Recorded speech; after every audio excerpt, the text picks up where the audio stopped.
Pemirsa Kementerian Pariwisata dan Ekonomi Kreatif menilai citra pariwisata Indonesia tengah dalam kondisi yang kurang baik akibat pandemi COVID-19. Dengan situasi ini, pemerintah meminta peran seluruh masyarakat untuk memperbaiki citra pariwisata Indonesia di kancah dunia. Kementerian Pariwisata dan Ekonomi Kreatif menilai citra pariwisata Indonesia tengah dalam kondisi yang kurang baik akibat wabah pandemi COVID-19.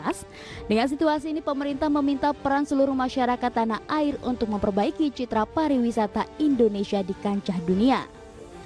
Menteri Pariwisata dan Ekonomi Kreatif Wisnu Tama Kusubandio mengungkapkan bahwa peran seluruh media di Indonesia memiliki peran penting untuk mengembalikan pandangan terhadap pariwisata dalam negeri dari negara lain kembali bergeliat menjadi positif. Sebagai contoh, dirinya menceritakan bahwa sebagian masyarakat di Bali sangat bergantung pada sektor pariwisata, di mana pihak kementerian terus memperhatikan dan membantu kesiapan Pulau Dewata dalam menyambut turis mancanegara dengan menerapkan protokol kesehatan yang baik. Adapun Wakil Gubernur Bali Cokorda Oka Arta Ardana Sukawati mengaku telah mempersiapkan panduan penerapan protokol kesehatan di sejumlah wilayah. Bahkan pihak Pemprov sangat bersyukur sejauh ini masyarakat menyambut positif penerapan protokol kesehatan di sejumlah tempat wisata di Bali. Berbagai sumber, IDX Channel.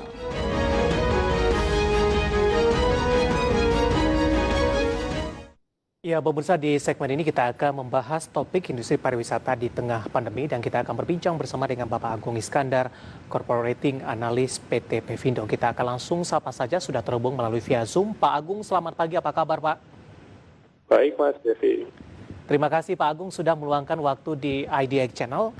Sektor pariwisata merupakan sektor yang dinilai paling terdampak di tengah pandemi COVID-19, Pak Agung. Bagaimana Pevindo melihat kondisi sektor pariwisata sampai sejauh ini?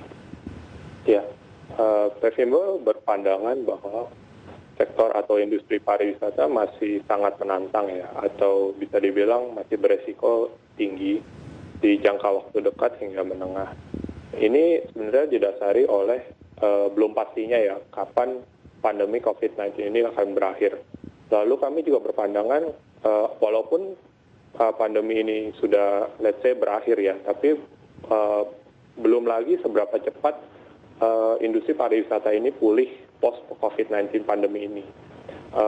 Sebenarnya sektor pariwisata ini sangat menjadi sektor unggulan ya di Indonesia dan bisa dibilang sangat berdampak negatif dan sangat buruk kinerjanya di masa pandemi COVID-19 ini.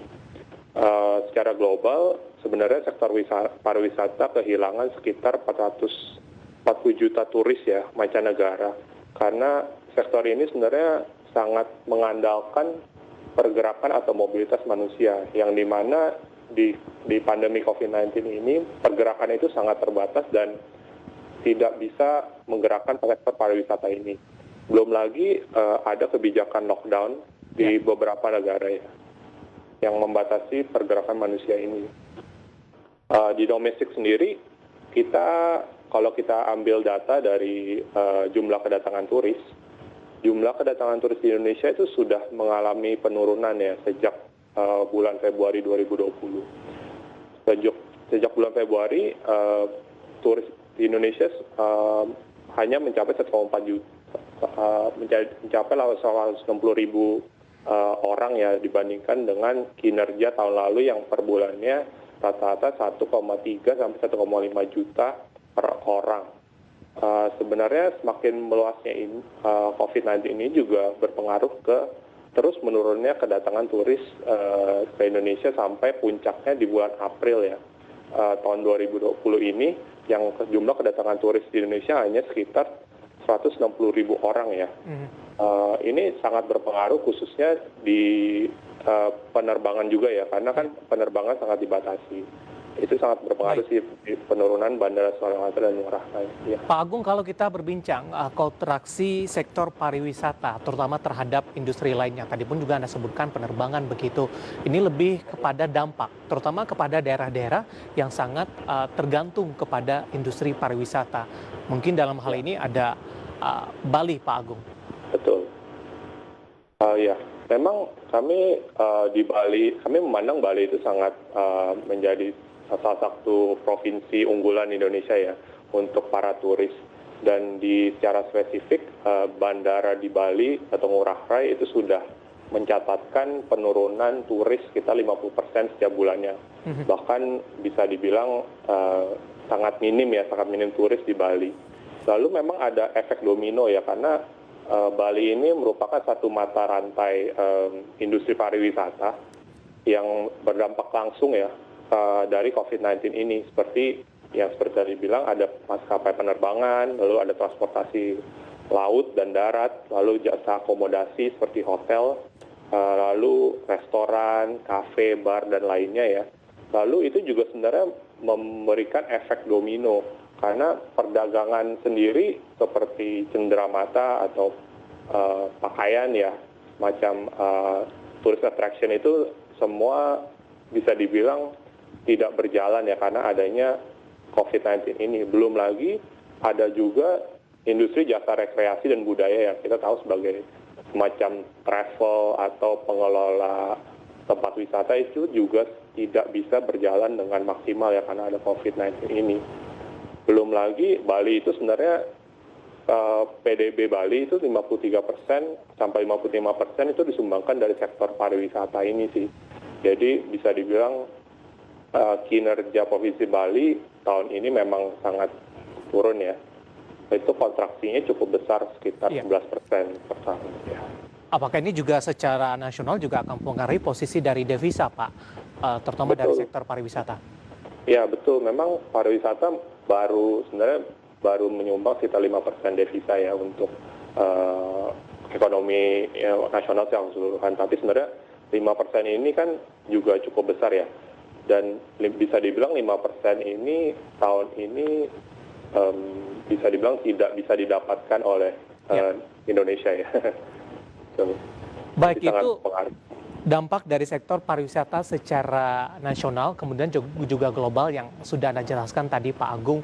Nah, kita juga ingin tahu nih Pak, bagaimana dampak pandemi, terutama dari sektor pariwisata kepada perusahaan-perusahaannya yang sudah tercatat di Bursa Efek Indonesia. Oke, di IDX atau Bursa Efek ada 2 perusahaan pariwisata ya yang tercatat, yaitu PT Bayu Buana Tbk atau Bayu, lalu ada PT Panorama Sentra Wisata Tbk atau PANR ya. Kedua perusahaan ini memang bergerak di bidang tourism atau pariwisata yang pendapatannya itu rata-rata berasal dari penjualan tiket pesawat, lalu perjalanan wisata, lalu penjualan voucher hotel.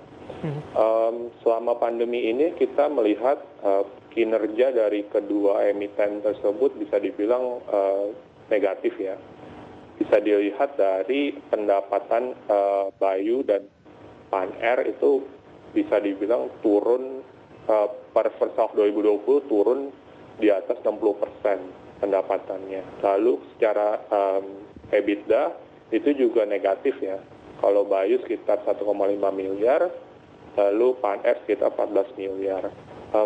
Sebenarnya kondisi ini juga menyimpulkan ya kalau sebenarnya COVID-19 ini sangat berdampak untuk emiten atau perusahaan-perusahaan yang bergerak di bidang pariwisata. Itu cukup buruk sih sebenarnya. Iya. Bagaimana Pevindo melihat dari strategi yang dilakukan ataupun kebijakan-kebijakan tertentu, terutama kepada beberapa emiten yang sudah tercatat di Bursa Efek Indonesia, paling tidak untuk tetap bisa bertahan di tengah pandemi, Pak Agung? Iya, memang sangat bisa dibilang COVID-19 ini sangat menantang ya, kondisinya sangat menantang bagi perusahaan-perusahaan pariwisata atau tourism ini. Jadi kami bisa mungkin menyampaikan, mungkin pandangan kami pertama adalah para emiten ini harus melakukan penghematan ya atau efisiensi di operasional perusahaan.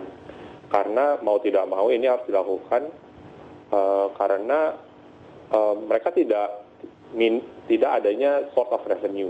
Jadi hanya minim pendapatan, lalu ya satu-satunya cara adalah mengurangi cost seperti biaya bonus, tunjangan, perjalanan dinas, atau pelatihan eksternal, bahkan mungkin yang ekstrimnya adalah pemotongan bonus top management ya.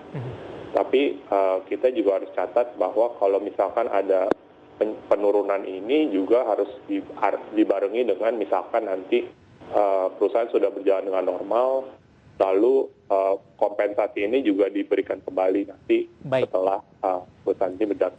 Pak Agung, menarik, kita akan jeda terlebih dahulu Pak, nanti kita lanjutkan di segmen selanjutnya, nanti kita akan coba bahas bagaimana metodologi pemeringkatan dari Pevindo terutama untuk pelaku sektor industri pariwisata ini. Kemudian dari sisi pemulihan nanti ke depannya akan seperti apa. Kita akan jeda dan pemirsa kami akan lanjutkan usai pariwara berikut ini.